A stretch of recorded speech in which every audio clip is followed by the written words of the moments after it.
All right. I've been doing a lot of breathing lately, last couple of days. Uh, Pam and I were on the way back from the island, Mackinac Island, to Mary's house a couple of days ago, and we got in a collision, and probably I don't know, our car may be, it might be totaled, I don't know. We got rerouted off in through the roads of Holland, Michigan, and I'm not going to get into the details, but the airbags were out.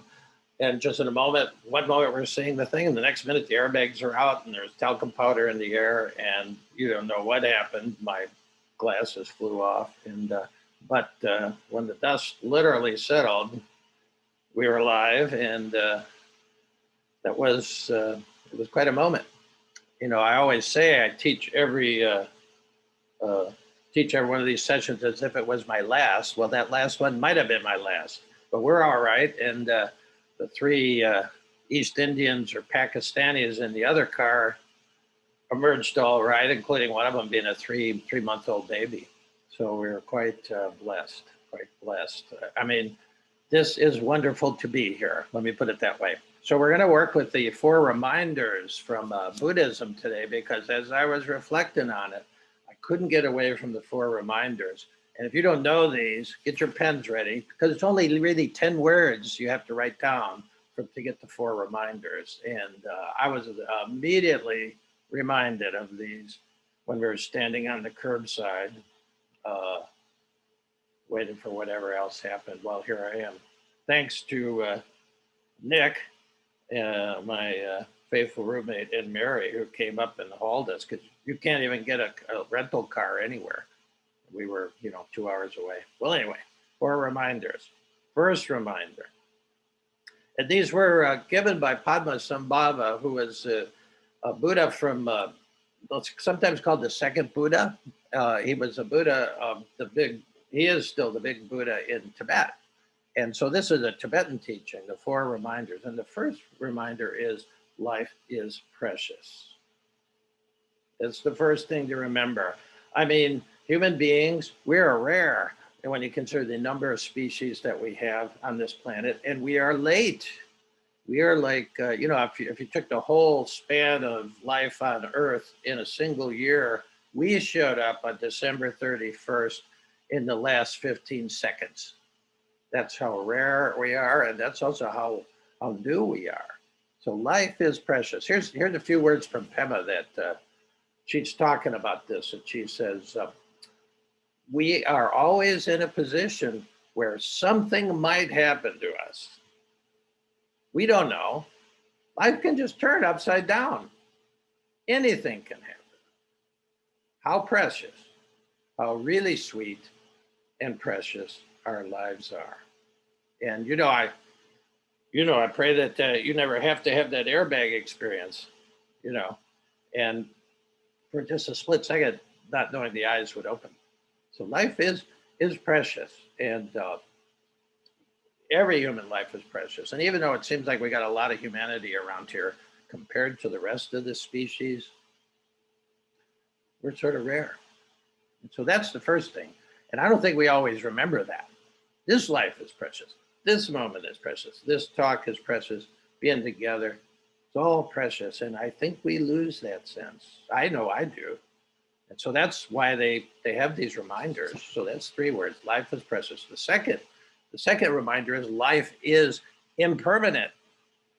It can change, swivel on a moment, The Tibetan Book of the Dead says it real well. It says, with mind distracted, never thinking death is coming, you slave away on the pointless business of mundane life, and then to come out empty-handed. It's a tragic error. So the second teaching is, hey, you're going to die. That's what it's the nature of human life, is to die. Things are impermanent, even me, even you, and but we don't know when that's going to happen. I mean, that's just reality. You could call these the 4 reminders of reality. This is pretty precious, and also can turn on a moment, turn on a dime, and then now you're here, now you're not. I think we all know that, but our culture is designed to help us forget that, because that could be too anxious. So we have all these things in modern culture. America maybe leads the world in distractions from these two things, that this is precious. There's a thin veil between light and death. It was probably really a matter of inches or a foot to where we would have been hit head on. And so the thin veil, the thin veil. It's precious, it's impermanent, everything changes. So those are the first two biggies, and we in our culture tries to deny those, of course, rather than accepting it as reality and then going from there. Let that inform your life. Now the third reminder is the law of karma, and this is really misunderstood. This is where actually we can actually have some effect. The law of karma. Most people think karma is some kind of retribution for past sins, etc. Maybe from some god or whatever. It's not really that. But the third rule really would just be karma rules. Karma rules would be a good way to put it in 2 words. Now, what karma really meant is things loop, and what you think, what you speak, and your behavior. It loops, and there's a cause and effect kind of feedback thing from it. It doesn't depend on a deity or somebody punishing you for bad things you did in the past. Sometimes people say karma's a bitch. Well, it can be, but it's emanating from you, and that the good news is it's changeable from you, because we think the same thoughts all the time. It's like this tape loop. Oh, I'm not enough. I'll never be enough. This is about looping, and it starts in the mind with these tape loops that loop. I'll be abandoned in the end. Whatever your tape loop is, we all have 6 or 7 of them. And that's what differs you on the Enneagram, with those 6 or 7 tape loops that keep running. Okay, when we sit and meditate in a while, it's about being able to drop out of the tape loop. See, so that's really what karma is. Patterns of thought that turn into speech, turn into behavior, that keep us trapped in a way, keep us repeating our life. I'm looking at one of my best friends here, said, Jesus, I'm doing the same thing every morning. I always shave on the right side of my face first. There's some things that are just helpful habits. You don't have to think about them. But then there's the tape loop of thoughts. And then that becomes the speech, and then that becomes the behavior. And then you're caught in a repeating loop. Okay, that's really what it means that karma rules. And you can change that, though, in this moment. Believe me, if you have some kind of shocking experience, hopefully it changes you for the better. So that's that looping. Now, the fourth, so we've got life is precious, life is impermanent, karma rules. And the last 2 words for the fourth reminder is samsara sucks. Okay, and samsara is the word for suffering, but it really, when you take it from the actual root of it, it means like a kind of a whirlpool where you can get stuck and can't get out of it. It's sort of like a meta loop. You have all these little loopy things running, and then the effect on your life is like you're caught in a kind of whirlpool, and you just get sucked into this repeating behavior. And so this is what Padmasambhava was saying was, take a look at reality. Take these 4 this quadra view look at the reality and realize what you're dealing with and how you can get stuck in a kind of whirlpool that you don't have. It's very hard to break out of it when you get into a whirlpool on a wild river or something. Yeah. One Tibetan that I knew said, flush the toilet and take a look at it. That's samsara. That's samsara. You're just caught in that whirlpool. You're caught in that whirlpool. Now, then this is very much the way life is. Life's precious, it's impermanent. You don't know what's going to happen from moment to moment. Samsara sucks also means if you really get invested in it, what does samsara In our culture, it looks like we want control. Got to be in control at all times. I got that voice. We want control. The three C's really will give you some sorrow in our culture. We want control. We want certainty, and we want comfort. That pretty much is our culture. Pretty much is our culture. We could add a few more C's, probably cocaine, maybe, I don't know. But that's really what our, you're doing well in our culture. Our culture says if you're in control, if you're certain of what's going to happen, and if you're comfortable. Gee, I could be more comfortable. And so that's playing this game of samsara. And basically, it sucks. It sucks. It might feel good for now, but life is uncertain. Life is impermanent. Control goes out the window. Certainty goes out the window. And comfort goes out the window. I could just think of us standing on the side of the road, looking at the car, not knowing if the policeman came over and said, "Oh well, there's two people and a baby," and then so Pam immediately started, crying with that, and we were worried about the baby. It turned out everybody was fine, but you don't control anything, really. That's a realistic point of view, and to not invest your life in trying to do it. How much energy I've invested in 71 years trying to control every effing thing. And I'm looking at my sister Juanita there, and she knows exactly what I'm talking about. She knows exactly what I'm talking about. And anybody's a one on the Enneagram. But all the things, ones are just, it's our specialty to try to control the world and be, frustrated all the time. So it sucks to really give into that. So meditation, contemplation, which we're going through, is to drop out of the loop, you see. And you have to have a practice of doing it. That weakens the link in the chain. And when you drop out of the loop into, even for a second or two to be out of the loop, and then you're back in the loop, and then you let go again, you drop out of the loop.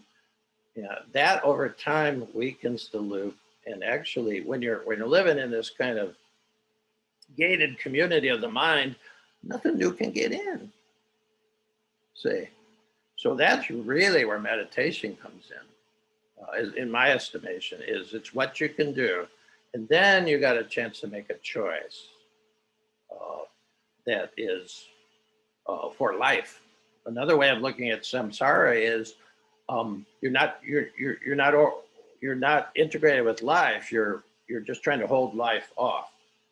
I want to stay in control. I want to be sure what's going to happen next. And I want to be comfortable. So you're obviously not going to be very open to life and to growth, and it seems like a good idea.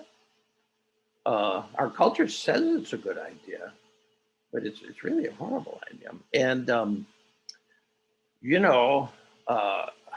all the other practices are helpful too that we've been working on. Tom, my friend from Texas, Tom Bloom, he mentioned last time how helpful things like Tonglen are. Well, Tonglen's reverse, it's breaking out of the loop because you're breathing in all of those things that you're breathing in. Like immediately when I saw the Pakistani guys or the Indian guys over there by their car, which was much more damaged than our car, holding their little baby, I started doing Tonglen for them. What else could you do? At that point, I'm doing Tonglen, doing dual Tonglen. I'm doing Tonglen for my wife too, who was in a mess. And she got a few scratches and whatever. My glasses flew off, but I came out unscathed, so we're okay. And but started doing Tonglen, still doing Tonglen. I didn't even know their name, but I have their picture in my mind. So where did they go? And they were coming from Illinois, starting their vacation. We were coming from Michigan, going back. Kentucky, ending our vacations. What's their vacation like? I don't know, but I'm doing Tonglen for them. So these are all things that destabilize that idea of trying to erect a kind of protective shield to protect me. I mean, that's the essence of Buddhism right there. It says, really, if your life is centered on protecting yourself, it's going to suck. Eventually, it's going to suck because you can't do it. And so furthermore, you don't grow. You see, So those are 4 reminders again. Life is precious. Life is impermanent. We don't like that, but it's, when Buddhism talks about right to view, right this, right that, right livelihood, right really would be better off to be put as a realistic view. Life's pretty precious. You have to lose it, but to know that, you have to be like on the ventilator saying, "Hey, give me some vaccine." No, no, can't do that. Well, then, I'm sure there's a lot of enlightenment there. Realize how precious it is as you losing. I think of Sister Elaine. She was ready though. At least she had that. She was ready to go. She'd been preparing her whole life for the next step, whatever it is you see. So there's a lot to reflect on here. Life is impermanent. Karma does rule because it all starts up here, those loops. That's why we do this. In international sign language, this means crazy. You're crazy. And actually, in Chinese Sign Language, because they have a billion people, so they get their own thing. This means crazy, but it also means American.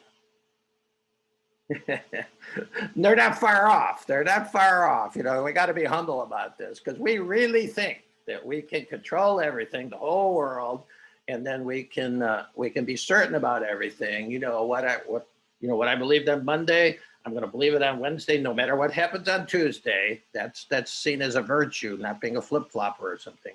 And then finally, we think we can just be internally comfortable all the way, even through death, even through dying. It's just going to be a lazy boy. I like lazy boys, but it's not a way to go through life. So, all right, well, reflect on those things. Reflect on those things. Then it actually gives a little bit more meaning to this whatever this was, this collision that we had. So if you want to switch to meditation mode, maybe you're going from your chair to whatever, and we'll just